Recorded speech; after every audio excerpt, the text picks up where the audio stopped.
श्री शिवाय नमस्तुभ्यम। हम सबको पता है कि 28 जुलाई को सावन का बहुत ही पवित्र सा दिन है, क्योंकि ये है सावन का तीसरा सोमवार का दिन। और आपको पता है कि जब सावन का तीसरा सोमवार आता है तो हम सभी को एक काली मिर्च और काले तिल के 7 दाने का ये उपाय हमें ज़रूर करना होता है, जिससे हम अपनी मनोकामनाओं को, हम अपनी विशेष को जल्दी पूरी कर पाएँ और अपने जीवन के कष्टों को हमेशा के लिए ख़त्म ज़रूर कर पाएंगे। ठीक है ना, इसी की बात हम लोग करने जा रहे हैं। बहुत ही ध्यान से वीडियो को देखिएगा और सुनने की भी कोशिश करिएगा। ठीक है ना, देखो समझने की कोशिश करना। सबसे पहले मैं आपको बता दूं कि हम लोग एक काली मिर्च का उपाय अलग करेंगे और काले तिल का उपाय हम लोग अलग करेंगे। ठीक है ना, तो सबसे पहले काली मिर्च का उपाय करते हैं।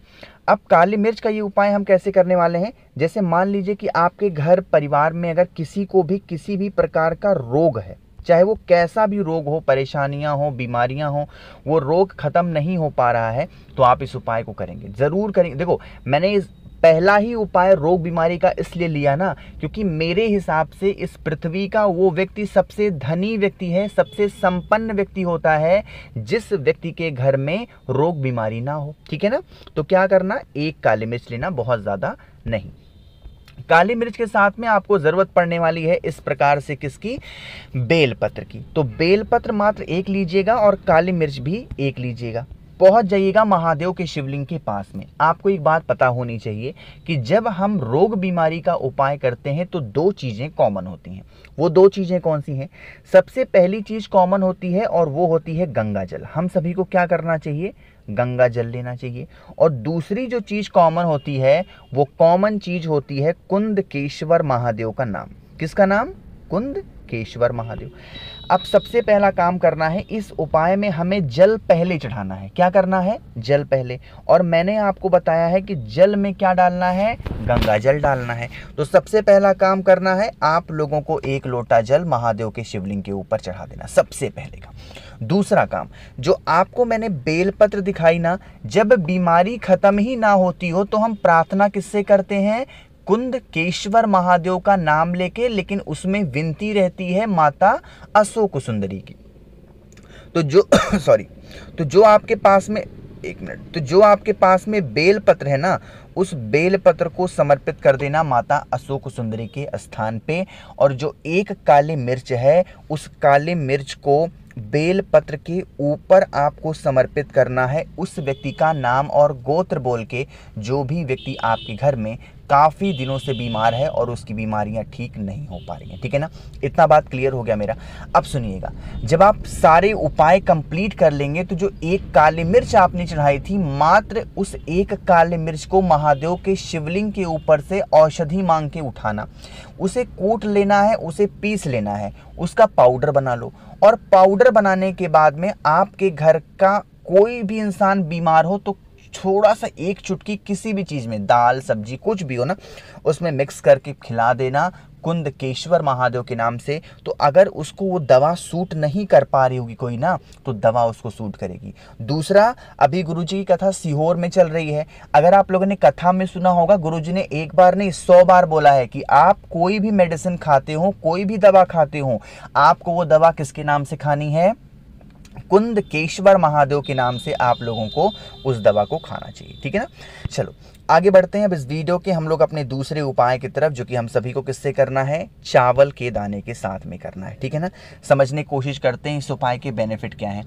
जैसे मान लीजिए कि आप बहुत व्रत रहते हो, आप बहुत उपवास करते हो और आप लोगों को कोई उसका लाभ नहीं मिल पा रहा, आप उसको कोई उसको फायदा नहीं मिल पा रहा, तो आप इस उपाय को निश्चित रूप से करेंगे। इसके लिए हम सभी को चावल के 7 दाने की आवश्यकता पड़ने वाली है ना, बहुत ज़्यादा। देखो, कोई भी चीज़ों को ना एक दायरे में लेना चाहिए, जो नियम है उसी। अब 7 बोला गया तो 7 ही लेना है, उसमें 9, 11, 50 नहीं लेना। ठीक है ना, फिर यहाँ पर आप लोग को बहुत सारी चीज़ें दिखाई दे रही हैं। अगर इन सभी चीज़ों को हम जोड़ देंगे तो वो क्या बन जाता है, पंचामृत बनता है। लेकिन हमें इतनी सारी चीज़ों को नहीं लेना है, इनमें से कोई भी एक चीज़ आप ले सकते हो। आप दूध ले लो, आप दही ले लो, आप शक्कर ले सकते हो, आप शहद ले सकते हो, आप घी ले सकते हो, जो भी चीज़ें आपको ईजिली अवेलेबल हो जाएं पंचामृत में। ठीक है ना, फिर आपको ज़रूरत पड़ने वाली है पीले चंदन की भी। किसकी? पीले चंदन की। अब बेलपत्र तो कैसे भूल सकते हो, इच्छा पूर्ति का उपाय कर रहे हो ना, तो बेलपत्र कंपलसरी होगा। पहुंच जाना महादेव के शिवलिंग के पास में। अब यहाँ पर मेरी बातों को ध्यान से सुनिएगा।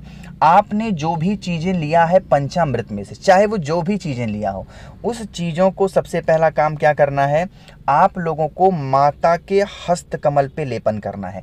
उस पंचामृत में से दूध लिया हो, दही लिया हो, घी लिया हो, शक्कर ली, जो भी चीज़ें ली हो, सबसे पहले उसे कहाँ पे लेपन करेंगे, माता के हस्त कमल पे। दूसरा जो मैंने आप लोगों को दिखाया है पीला चंदन, उस पीले चंदन का लेपन करना है भोले शंकर के शिवलिंग के ऊपर, ठीक ऊपर।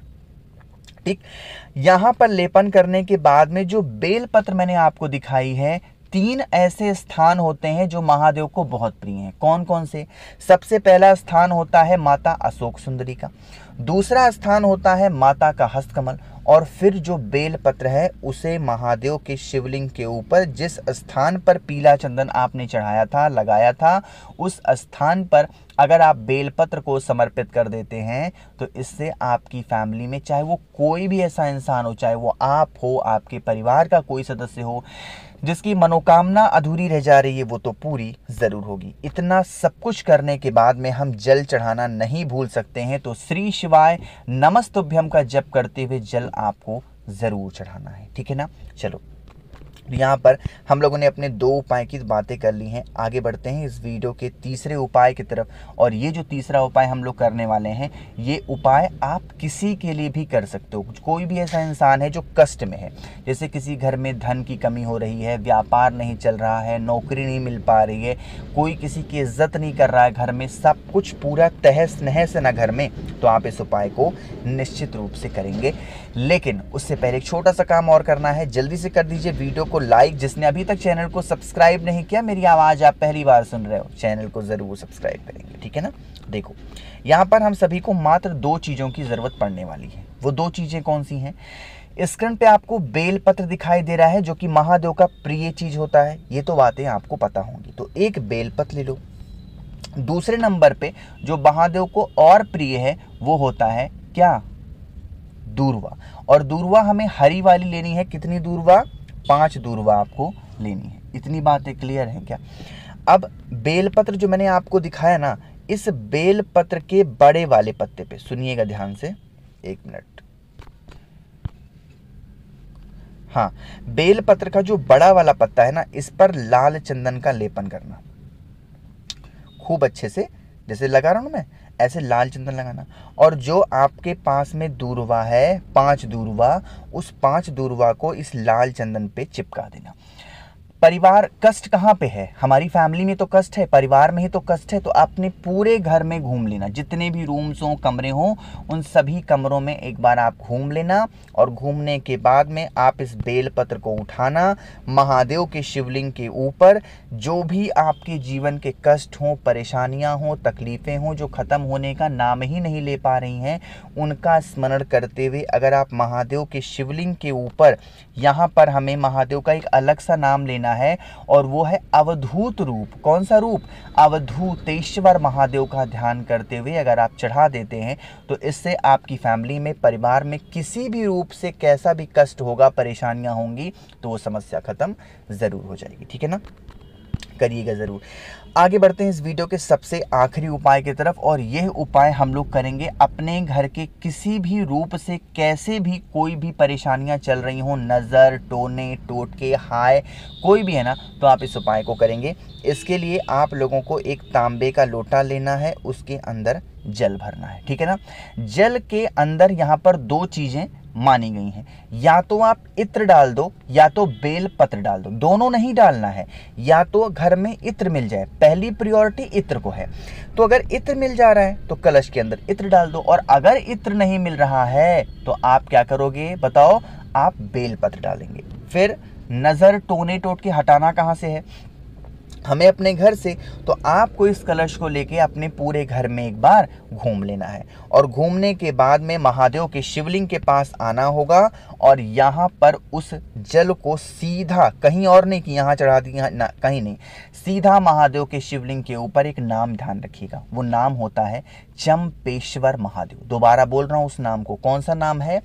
चंपेश्वर महादेव का ध्यान करते हुए, स्मरण करते हुए अगर आप समर्पित कर देते हैं तो इससे आपके घर में कभी नज़र टोने टोटके नहीं लग सकते। ठीक है ना। मैंने कोशिश की है आप सभी को सब कुछ अच्छा बताने की। कुछ चीज़ें पूछनी हो, नहीं समझ में आया करे तो आप बिल्कुल निश्चिंत होकर नीचे कमेंट सेक्शन में पूछ लिया करिए।